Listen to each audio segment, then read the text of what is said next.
মানুষের জন্য ঠিক যতটা আদেশ, উপদেশ, নির্দেশ, পথ পাথেয় দরকার, এই কয়েকটা কথার মধ্যে না সম্পূর্ণরূপে আছে। এই যে গুরুকে, গুরু হচ্ছেন সেই পরম অস্তিত্ব, তোমার মধ্যে আমার মধ্যে অস্তিত্ব চেতনা রূপে তিনি আছেন, আমি বোধের মধ্যে তিনি আছেন।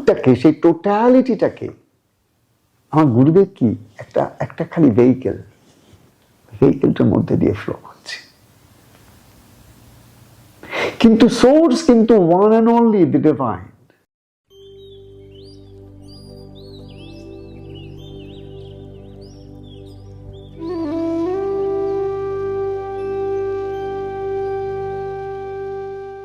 তেষান্তম শিবম অদ্বিতীয়ম অদ্বৈতম ব্রহ্মম গুরুরূপে আমার কাছে এসেছিলেন। সেই গুরু ঠাকুর শ্রী শ্রী ভজন ব্রহ্মচারী মহারাজের দু একটা কথা আজ তোমাদের সাথে একটু শেয়ার করি। ঠাকুরের কথা পড়ছি, চেষ্টা কর সর্বদা তদ্ভাবে থাকতে। চেষ্টা করো সর্বদা তদ্ভাবে থাকতে। তদ্ভাব অর্থাৎ তাহার ভাব। তিনি গুরু, তিনি ইষ্ট, তিনি মন্ত্র। তিনি গুরু, তিনি ইষ্ট, তিনি মন্ত্র। মন যেন গুরু ও ইষ্ট মন্ত্রে ডুবে থাকে। তিনি গুরু, তিনি ইষ্ট, তিনি মন্ত্র। মন যেন গুরু ইষ্ট মন্ত্রে ডুবে থাকে। ভাসিয়ে দাও বাবা গুরু নামে। নিজেকে ভাসিয়ে না দিলে কিছুই পাবে না। সংসারকে অবহেলা করে সাধন ঠিক নয়। সংসার ঈশ্বরেরই দান। সুতরাং কর্তব্যে ত্রুটি করলে তিনি কখনোই প্রসন্ন হন না।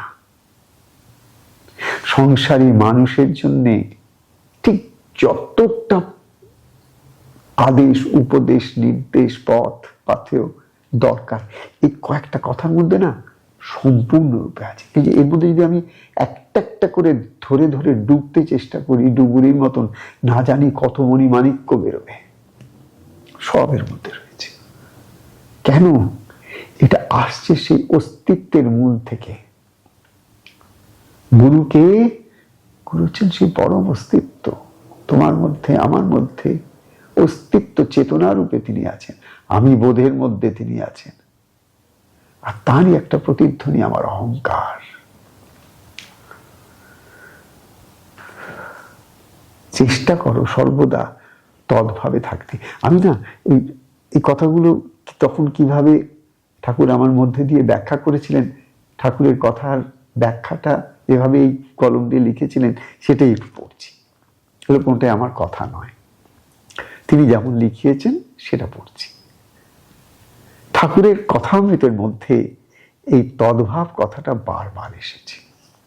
আমি ঠাকুরের মুখে যখনই সংসারী মানুষদের ঠাকুর কথা বলতেন, আমার গুরুদেব, তখনই দেখতাম ঠাকুর বলতেন, এত চিন্তা করিস কেন, তদ্ভাবে থাকবি। তদ্ভাব, তদ্ভাব জিনিসটা কি?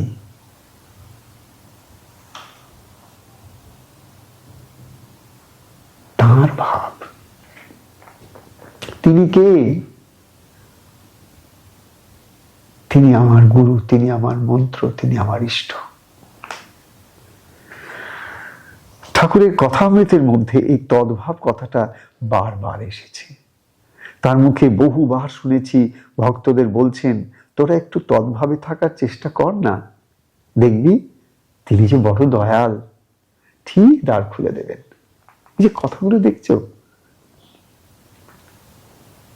বারবার তিনি কথা বলতে, আরে তিনি বড় দয়াল রে, তুই একটু প্রাণ দিয়ে ডাক, দেখবি ঠিক দ্বার খুলে দেবেন।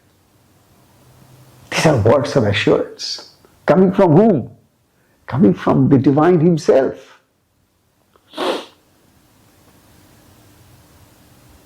তার কারণ ডিভাইন ডাইরেক্টলি তোমার কাছে আসতে পারেন, কিন্তু তুমি তো সেটা ধরতে পারবে না।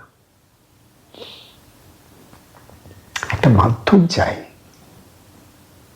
তাই ডিভাইনটাকে, সেই টোটালিটিটাকে আমার গুরুদেব কি একটা একটা খালি ভেহিকেলটার মধ্যে দিয়ে ফ্লো করছে,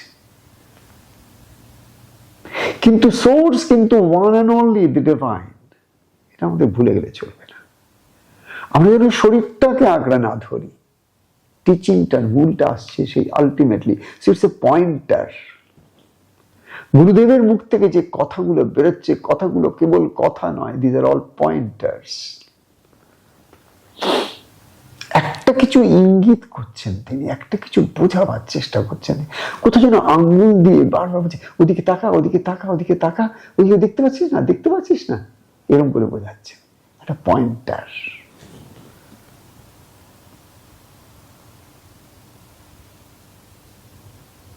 যেমন করে শিশুকে কোলে নিয়ে মা আঙুল দিয়ে চাঁদ দেখায়। আঙুল তো চাঁদ নয়,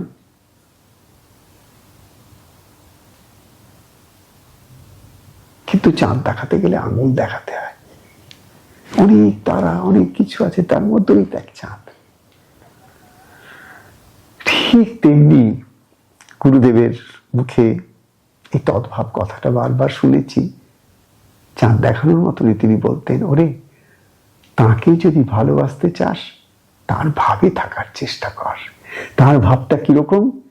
তিনি শুদ্ধম পবিত্রম অপাপবিদ্ধম। তিনি শুদ্ধম, তিনি পবিত্র, তিনি অপাপবিদ্ধ, তিনি শুদ্ধ, পবিত্র, অপাপবিদ্ধ। তাকে কোনোদিন কোনো পাপ স্পর্শ করতে পারে না, তাই তিনি শুদ্ধ, তাই তিনি পবিত্র। তার শুদ্ধতায় কোনোদিন কোনো ঘাটতি হতে পারে না। চাঁদের মধ্যে হ্রাস বৃদ্ধি আছে, কিন্তু গুরুর পবিত্রতায় কোনো হ্রাস বৃদ্ধি নেই। গুরুর পবিত্রতা কেমন? অপাপবিদ্ধম। অপাপবিদ্ধম কথাটার অর্থ কি? যে কোন রকম অসৎ, যা চিরন্তন নয়, যা শাশ্বত নয়, যা চিরদিনের নয়, যা আনন্দময় নয়, যা প্রেমময় নয়, তা তাকে স্পর্শ করতে পারবে না। যেমন দেখো না, আকাশের মেঘগুলো কোনদিন আকাশকে ছুঁতে পারে না, ঠিক তেমনি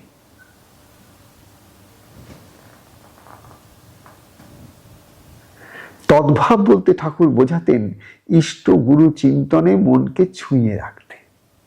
তদ্ভাবে থাকার উপায় কি? তুমি যাই করো না কেন, your main problem in life is your doership, don't forget it. তোমার জীবনের যত দুঃখ, যত ব্যথা, যত বেদনা, যত অভাব, যত অভিযোগ, মূলে আর কিচ্ছু নয়, your doership। তুমি কর্তা। যা কিছু কর্ম করছো তার কর্তৃত্ব তোমার। এই বোধ, আমি করছি কেন? আমার কর্তব্য। কেন? আমি এটা চাই। কেন? এটা আমার সুখ আছে।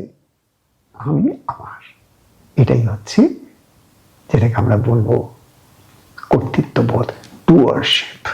জীবনে সমস্ত রকমের যত কষ্ট, দুঃখ, ব্যথা, বেদনা সবই ডুয়ারশিপ থেকে, আপনার হাত থেকে আসছে।